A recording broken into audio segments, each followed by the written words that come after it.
There are moments in life when we sense something has to change. We may not know what exactly needs shifting, but we feel stuck, lost, or like we're living beneath our potential. In these moments, the human brain does something extraordinary. It begins scanning for answers, for patterns, for meaning.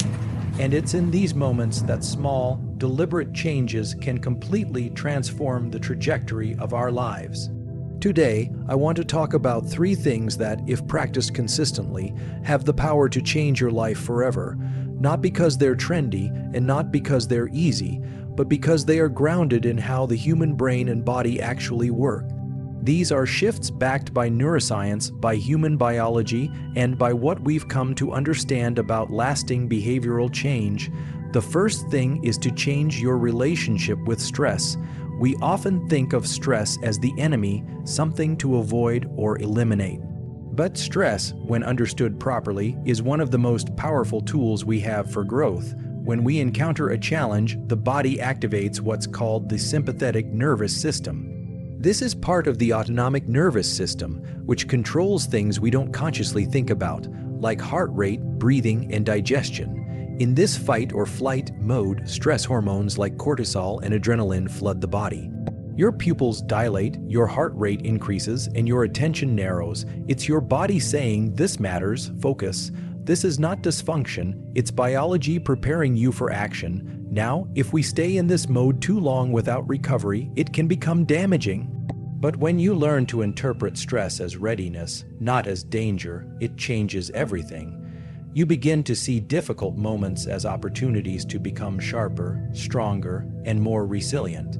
Studies show that individuals who view stress as helpful, as a signal for growth, actually have healthier cardiovascular profiles and better performance under pressure. So, the next time you feel your heart racing before a big moment, remind yourself, this is your body preparing you to rise.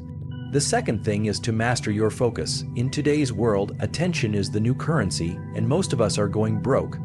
Constant notifications, endless scrolling, and multitasking aren't just annoying. They're rewiring our brains. Every time you switch tasks, your brain incurs what's called a cognitive cost. It takes energy to reorient, and that energy adds up. Over time, this leads to mental fatigue, poor memory, and reduced creativity. But here's the good news. Focus is a skill, and like any skill, it can be trained. There's a structure in the brain called the prefrontal cortex. It's located right behind your forehead and is involved in decision-making, attention, and impulse control. When we deliberately focus on one thing for an extended period, what researchers call deep work, this area strengthens. It's like doing reps at the gym, but for your mind, a simple practice: set a timer for 90 minutes. Turn off all distractions, pick one task, just one, and commit to it. At first, it might feel uncomfortable, even boring. That's normal.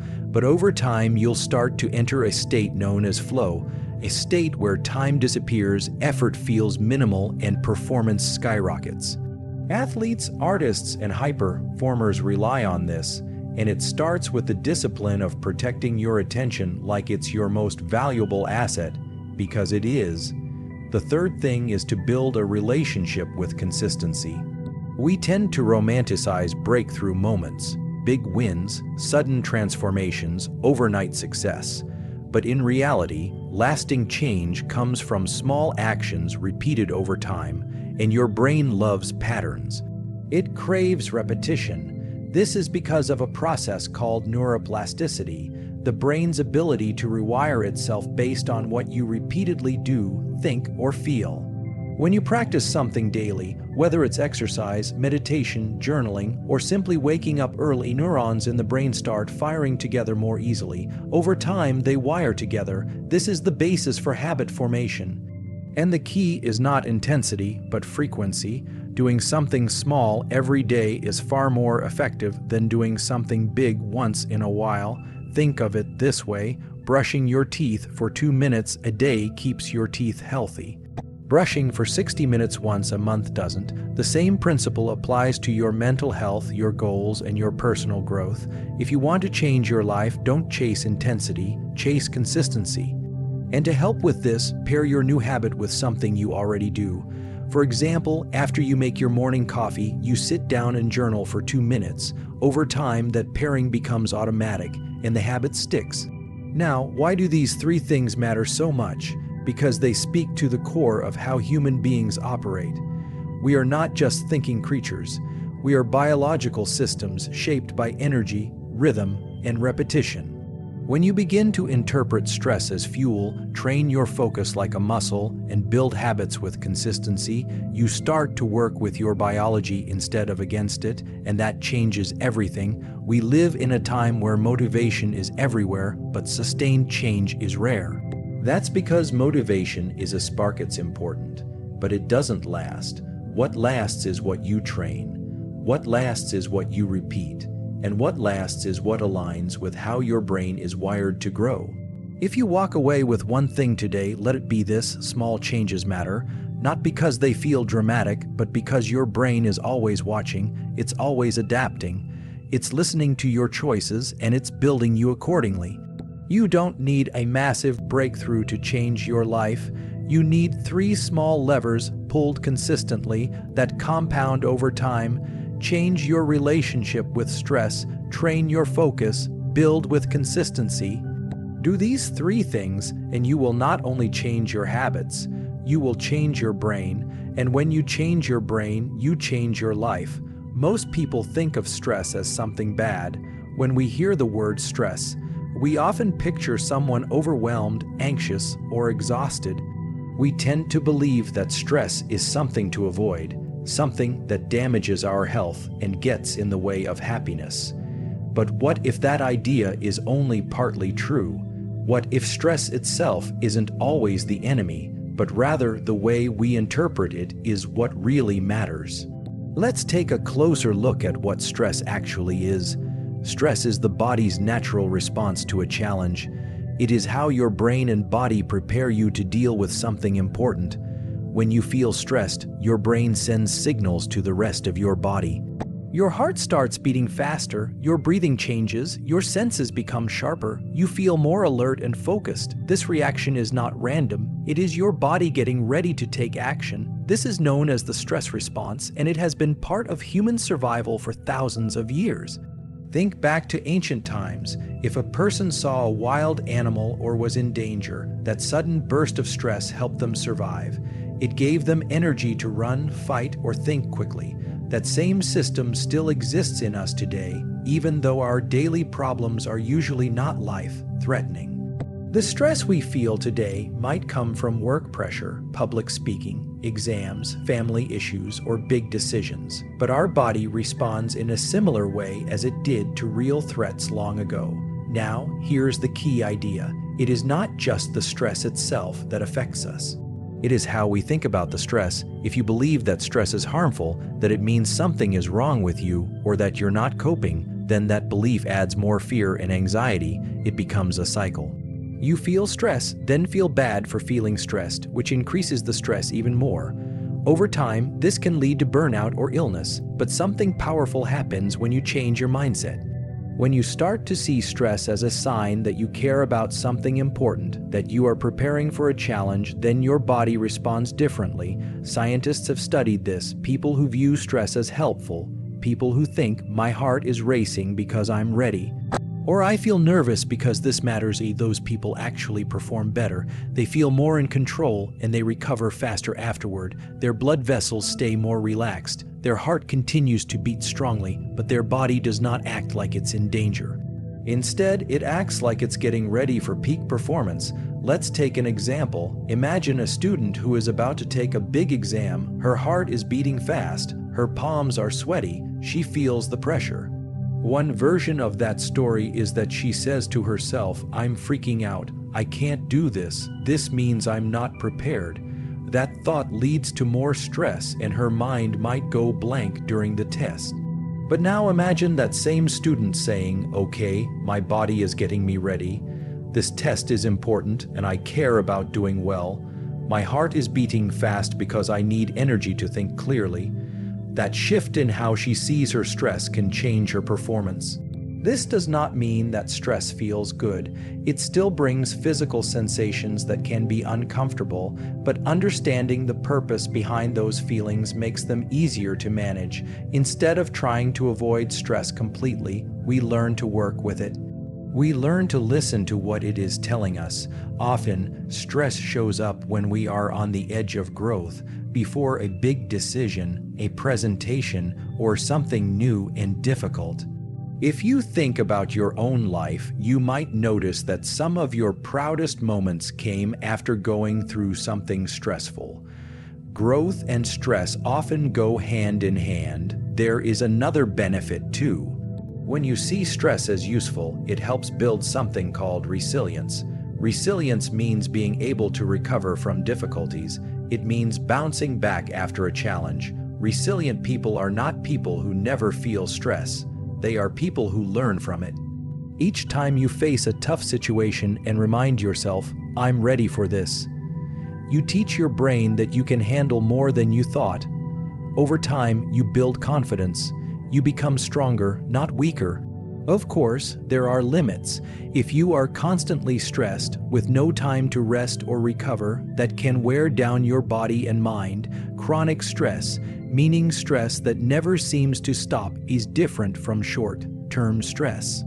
The goal is not to live in stress all the time. The goal is to recognize that stress will appear when life asks more of you, and when it does, you can choose to face it with a mindset of readiness, not fear. One helpful way to practice this is to pause when you feel stress coming on. Take a slow, deep breath, notice your body, ask yourself, what is this stress trying to help me do? Maybe it's helping you focus for a performance. Maybe it's pushing you to prepare better. Maybe it's telling you that something in your life needs to change. That kind of reflection turns stress from something automatic into something you can use with awareness.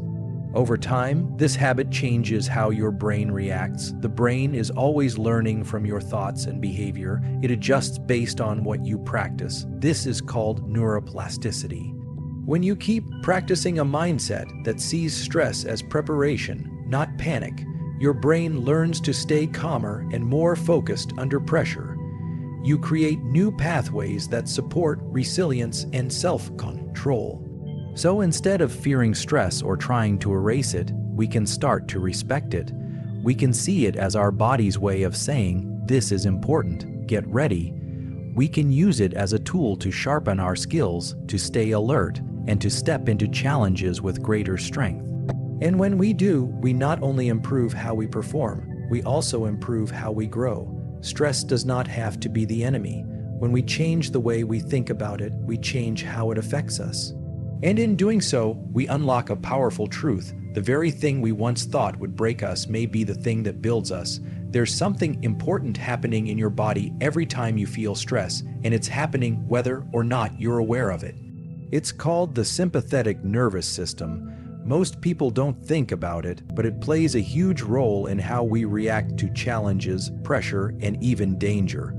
It's often misunderstood as something bad or harmful, but the truth is, it's part of how your body is designed to help you survive, perform, and succeed. Let's say you're walking into a room to give a speech. You feel your heart pounding. Maybe your hands are a little sweaty, your breathing changes, you're more alert than usual. You might feel nervous or even uncomfortable, but underneath all of those sensations, something remarkable is happening. Your sympathetic nervous system has kicked into gear. This system is part of what scientists call the autonomic nervous system, which is in charge of all the things your body does automatically. Things like breathing, heart rate, digestion, and more. You don't have to think about these functions, they happen on their own. The autonomic nervous system has two main parts, the sympathetic and the parasympathetic. Think of them like a gas pedal and a brake. The sympathetic system is the gas pedal. It gets you moving. The parasympathetic system is the brake. It helps you slow down and recover. When the sympathetic nervous system activates, your body gets a surge of energy. Your brain sends signals to your heart, your lungs, your muscles. Blood flows faster. Your pupils dilate. which means your vision sharpens. Your body releases hormones like adrenaline and cortisol, which give you the energy to move quickly, think fast, and stay alert. All of this happens within seconds. It's like your body flipping a switch and saying, "Okay, it's time to focus and act." This response is often called the fight or flight response because it prepares you to either face a challenge head-on or get out of harm's way. Long ago, this system helped humans run from predators or protect themselves during dangerous situations. Today, we don't usually face wild animals, but the system still kicks in when we feel pressure. It could be a tough conversation, a job interview, an exam, or a sudden emergency.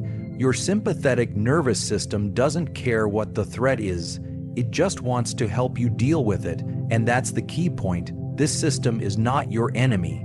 It's not something to be afraid of. It's your body's way of getting you ready. In fact, it can help you perform better.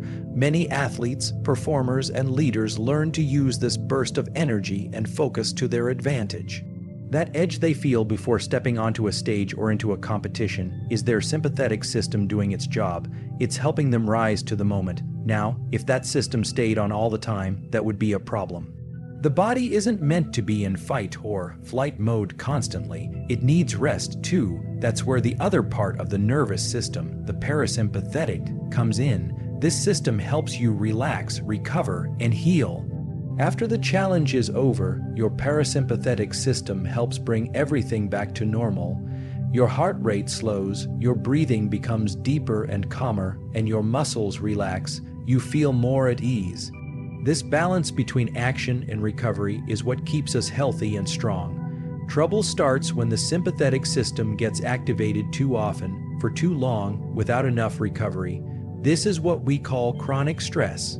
When you feel under pressure all the time, with no time to rest or reset, your body never really gets out of that alert state. It's like pressing the gas pedal all day, every day, without ever touching the brakes. Over time, this can wear you down. It can affect your sleep, your mood, your immune system, and even your ability to think clearly. But let's not confuse short-term stress with long-term harm. The activation of the sympathetic system itself is not bad. It's normal, it's helpful. The problem is when there's no pause, no break, no time to recover. That's why rest and recovery are just as important as effort and focus. Your body needs time to reset. That can come in many forms: sleep, deep breathing, time in nature, quiet moments, time with people you care about, or doing things you enjoy. These moments activate your parasympathetic system, which calms everything down and brings you back to a healthy balance. One way to support this balance is to pay attention to how you breathe. When you're stressed, your breathing tends to become fast and shallow. That's your body preparing for action. But when you want to calm down, you can slow your breath on purpose. Breathing slowly and deeply sends a signal to your brain that it's okay to relax. It's one of the simplest ways to help your body switch from alert mode to recovery mode. Another helpful practice is to become more aware of what triggers your stress and how you respond to it. Often, just noticing what's happening in your body is enough to take the edge off. You might think, "My heart is racing, I must be panicking." But what if instead you said, "My heart is racing because my body is preparing me to be focused and sharp"? That shift in how you interpret those signals can change your entire experience. You stop fighting your body and start working with it. This kind of mindset takes practice, but over time, it can become your natural response. You begin to trust your body more. You start to understand that feeling activated doesn't mean something is wrong. It means something important is happening. Your body is getting ready to support you. Let's also remember that everyone experiences stress differently. What feels manageable to one person might feel overwhelming to another. That doesn't mean one person is weaker. It just means we all have different experiences, different backgrounds, and different nervous systems. The goal isn't to avoid all stress, but to understand it, manage it, and recover from it in a healthy way. So the next time you feel that rush in your body, the quick heartbeat, the tightened muscles, the surge of energy, pause for a moment. Remind yourself that this is your sympathetic nervous system doing its job. It's not a sign that you're broken. It's not something to be scared of. It's a powerful part of how your body helps you focus and take action. As long as you give yourself time to rest afterward, this system can be one of your greatest strengths. In the end, stress is not just a problem to solve, it's a process to understand. And when you understand what's happening inside you, you begin to feel more in control, more capable, and more connected to your body's natural wisdom. That's where strength comes from, not from avoiding stress, but from knowing how to meet it, move through it, and recover with purpose. In today's world, attention is one of the most valuable things we have. Everywhere we go, something is trying to grab it. Our phones, social media, advertisements, notifications, even our own thoughts. We are pulled in many directions at once, and it's becoming harder to stay focused on just one thing. But attention is more than just what we notice. It's the gateway to everything we care about: learning, working, creating, remembering, connecting with others. The good news is, attention is not something you're just born with. It is something you can improve. It's a skill you can train. Let's think about attention like a muscle. Just like you can make your arms or legs stronger through regular exercise, you can also make your attention stronger by using it the right way and protecting it from things that weaken it. When you train your attention, you become better at focusing on what matters and ignoring what doesn't. That means you get more done in less time, you remember things better, you come up with more ideas, you feel less scattered and more in control. Now, let's understand what attention really is. It's your brain's way of selecting one thing to focus on while ignoring everything else.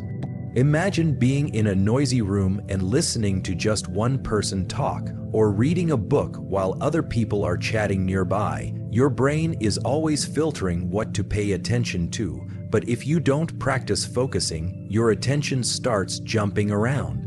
You become easily distracted, and your brain finds it harder to stay on track. Every time you give in to a distraction, whether it's checking your phone, switching tasks, or letting your thoughts wander, you're training your brain to be more easily pulled away. That means the more you let yourself be distracted, the easier it becomes to be distracted again in the future. This creates a habit, but the opposite is also true. If you train yourself to focus deeply, to stay with one task at a time, your brain becomes better at doing that. This kind of deep focus is called sustained attention, and it is one of the most powerful mental abilities we have. Why does attention matter so much? First, it helps with memory. When you pay close attention to something, you are more likely to remember it later. That's because the brain needs focus in order to move information into long-term memory. If you're distracted while trying to learn, your brain doesn't store that information well. But if you give something your full attention, you give your brain the signal that it's important, and it keeps that information. Second, attention helps with creativity. Many people think creativity is just about being inspired or coming up with random ideas. But real creativity often comes when your mind has time to think deeply, to connect ideas, to explore different solutions.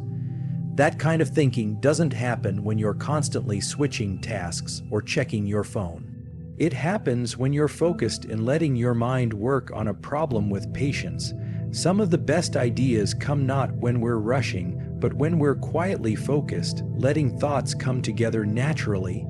Third, attention helps with productivity. Productivity isn't just about being busy, it's about doing meaningful work in a focused way. When you protect your attention and avoid multitasking, you get more done and you do it better.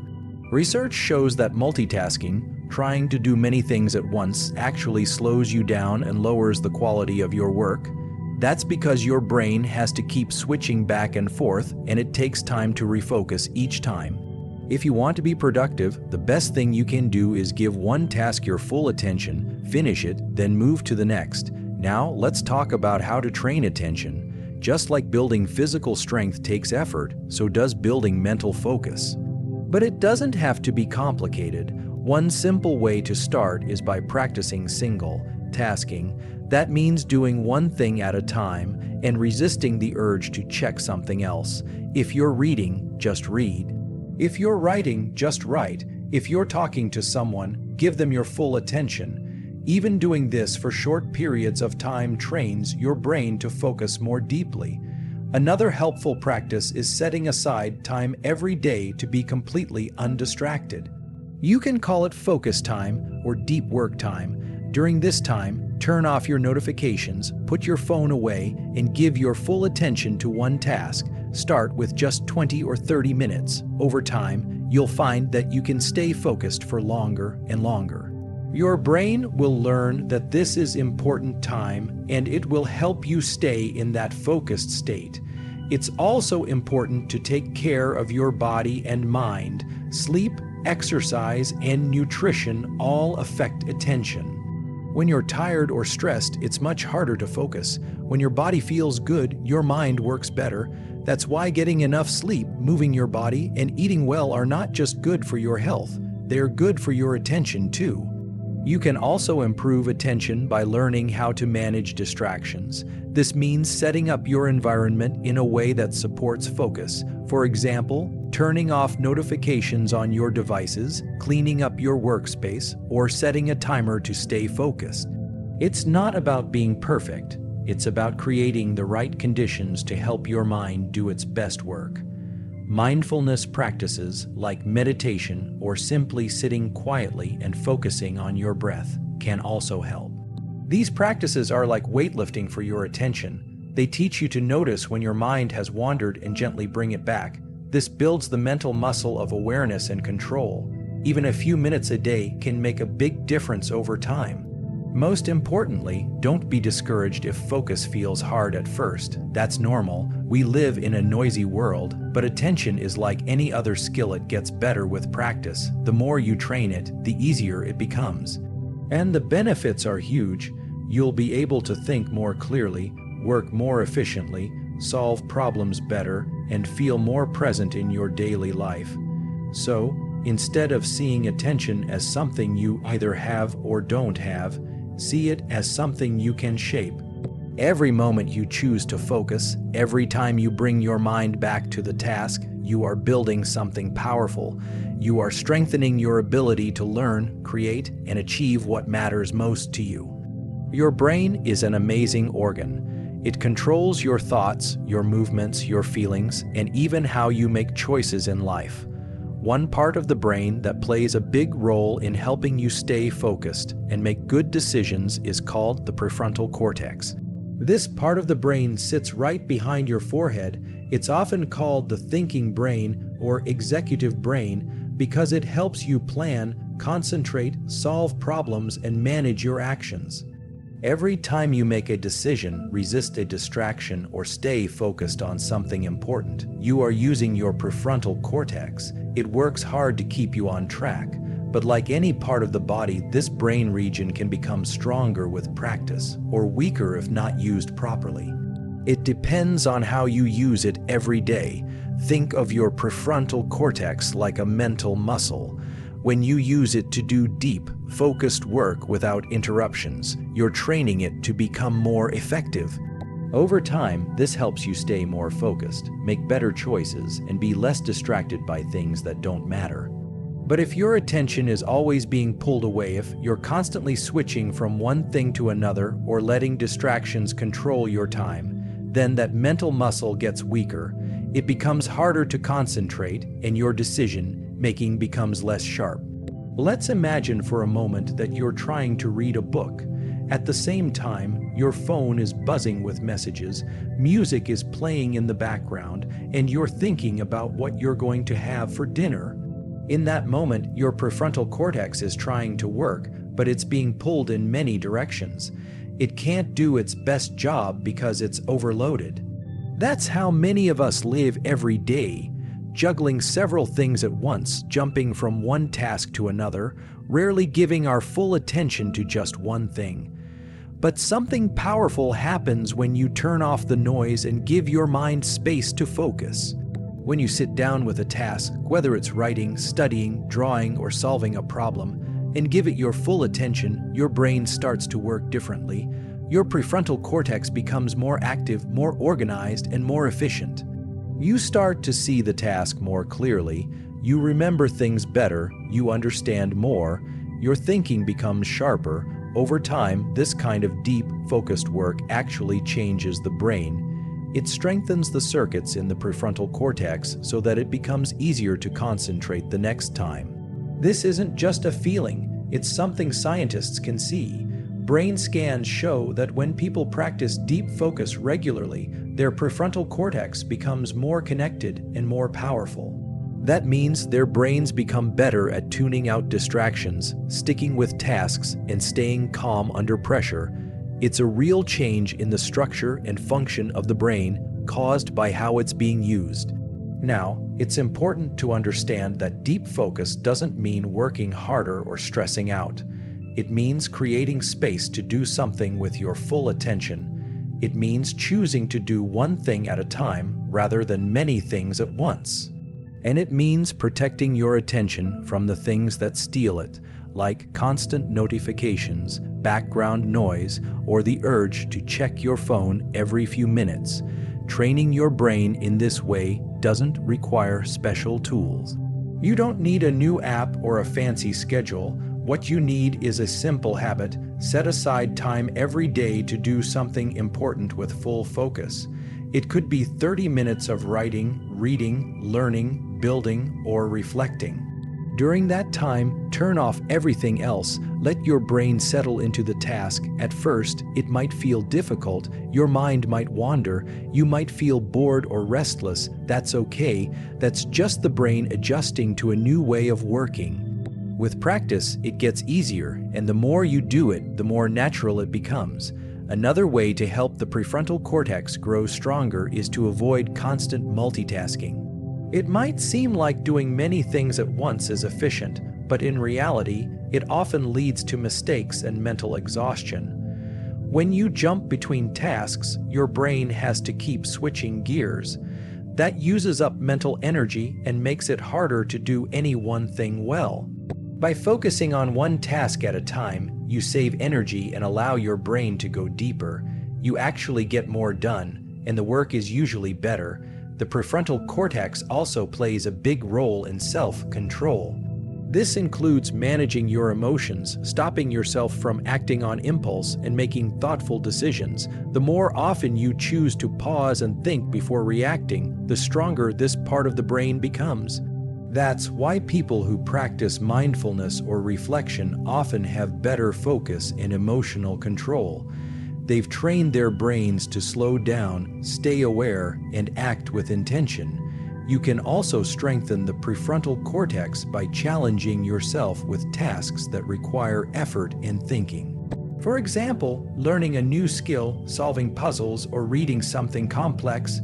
When you stretch your mind, your brain builds new connections. It's just like lifting weights at the gym. The more you challenge it, the more it grows. But it's also important to give your brain time to rest. The prefrontal cortex can only stay fully focused for a limited time before it needs a break. That's why taking short pauses throughout your day helps. Step away from your work, go for a walk, breathe deeply, or simply look at something calming. These moments allow your brain to reset, so you can return to your work with more energy and clarity. Sleep is another key part of keeping the prefrontal cortex healthy. When you sleep, your brain clears out waste, stores new memories, and repairs itself. Without enough sleep, this part of the brain doesn't function well. You may notice that when you're tired, it's harder to focus, make decisions, or stay calm. So getting good rest is not a luxury. It's a basic need for your brain to do its best work. In the end, the way you use your mind every day shapes your brain. The prefrontal cortex is not fixed, it grows and changes based on your habits. Every time you practice focus, every time you make a thoughtful decision, every time you resist a distraction, you are building a stronger, sharper mind. So take that seriously. Give your brain the respect it deserves. Protect your focus, create space for deep work, and remember, each moment of full attention is not just helping you get something done, it's helping you become someone who can stay focused, think clearly, and make better choices in every part of life. Your brain is always changing. This might sound surprising, but it's true. Even though it sits quietly inside your head, the brain is constantly working, learning, and adapting. It is not fixed or frozen. In fact, one of the most amazing things about the brain is something called neuroplasticity.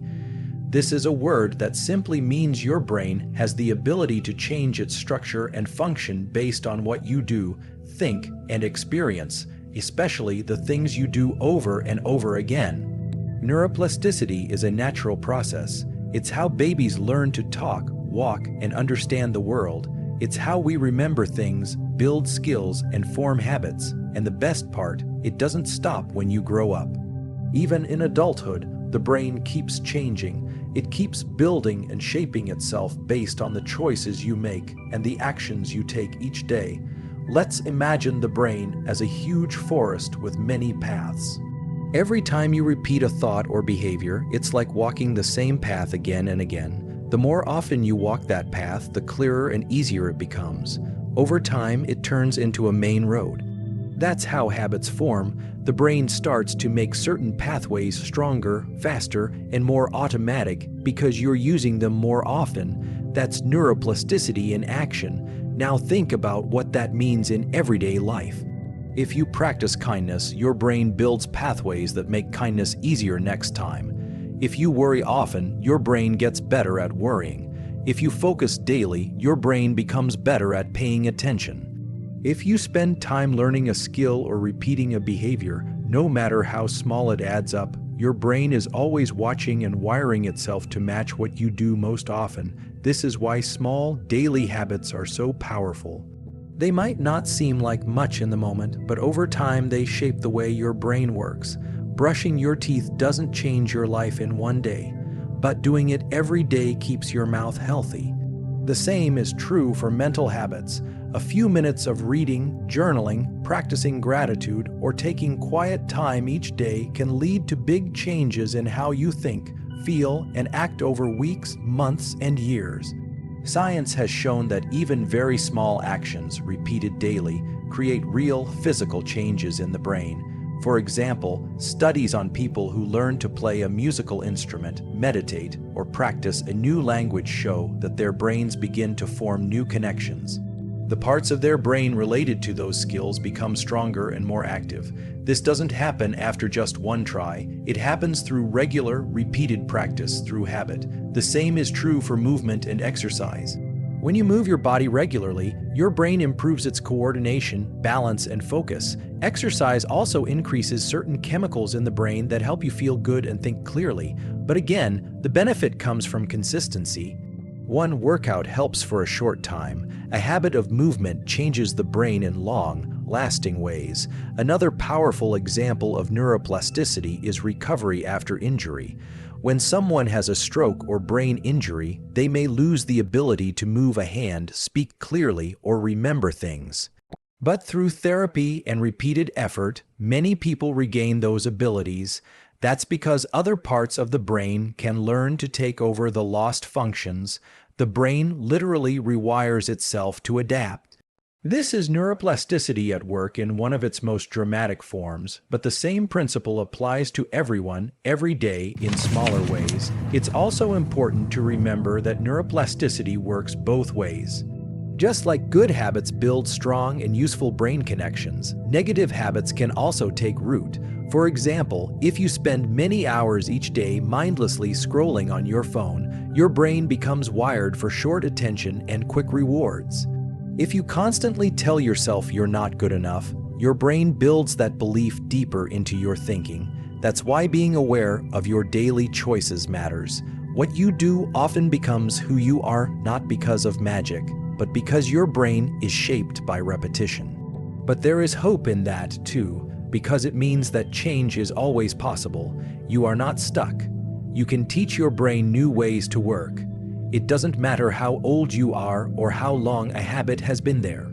With time and steady effort, the brain can build new patterns. It just takes repetition, patience, and care. One powerful thing you can do is choose just one small habit to practice daily. It could be 5 minutes of quiet breathing, 10 minutes of reading, writing down 3 things you're grateful for, or stretching before bed. Keep it simple. The key is not how big the habit is, it's how often you do it.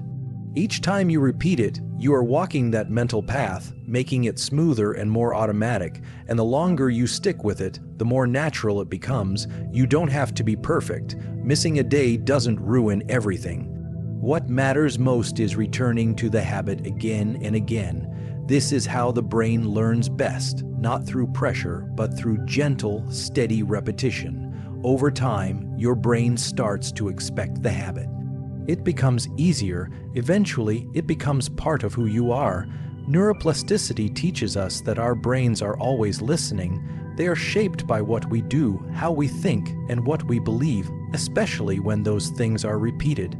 So if you want to change your life, you don't have to wait for a huge event. You can start small, one choice, one habit, one day at a time, and through those small steps, your brain will begin to change in powerful ways.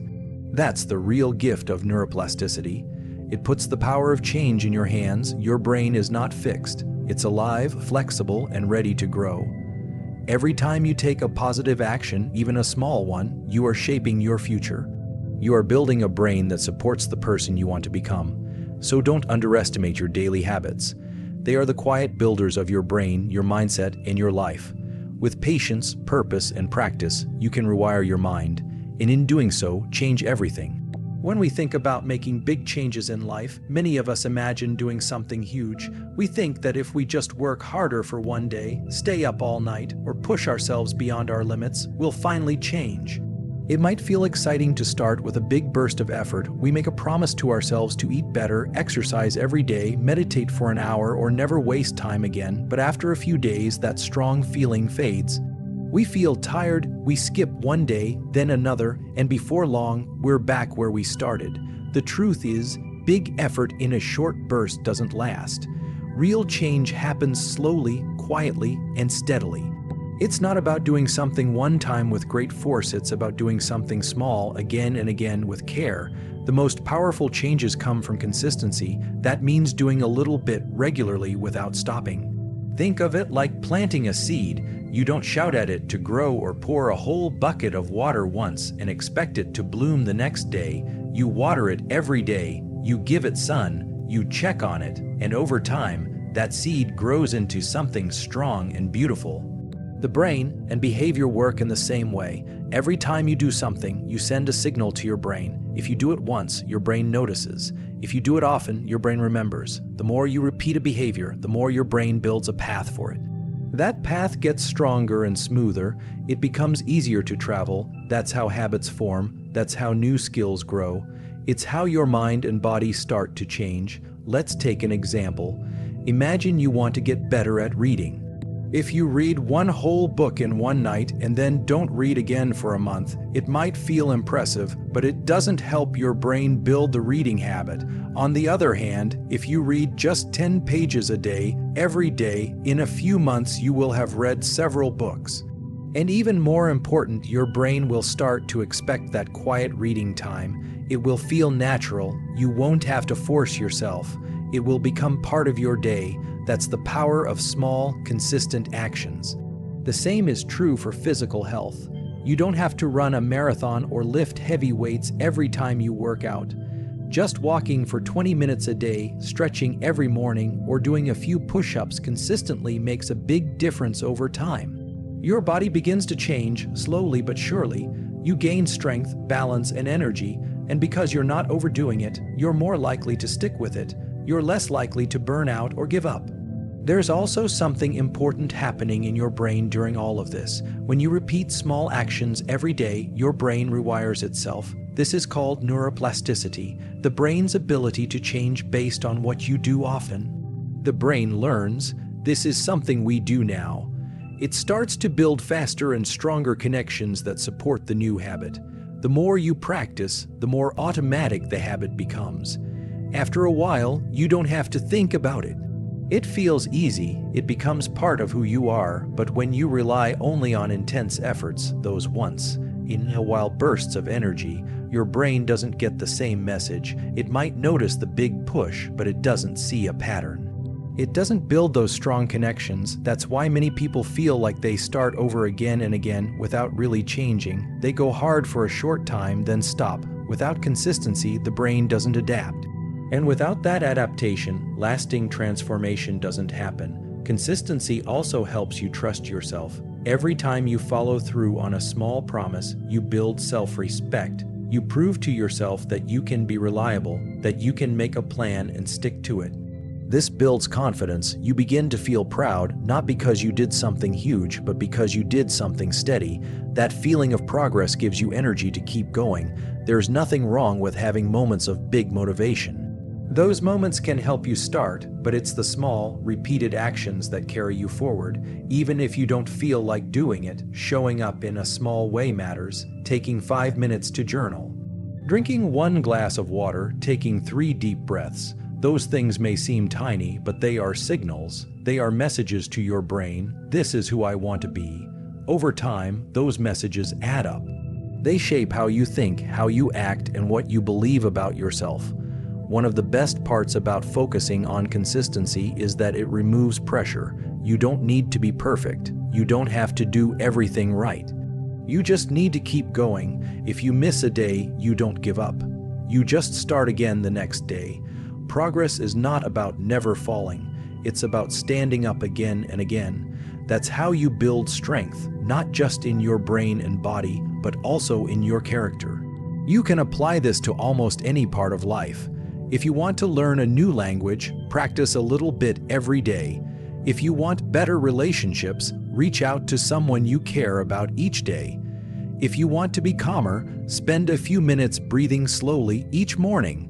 The results may not show up right away, but they will come, and when they do, they will last, because they were built on steady effort, not on short bursts. So the next time you think about changing something in your life, remember this: it's not about how hard you try one time.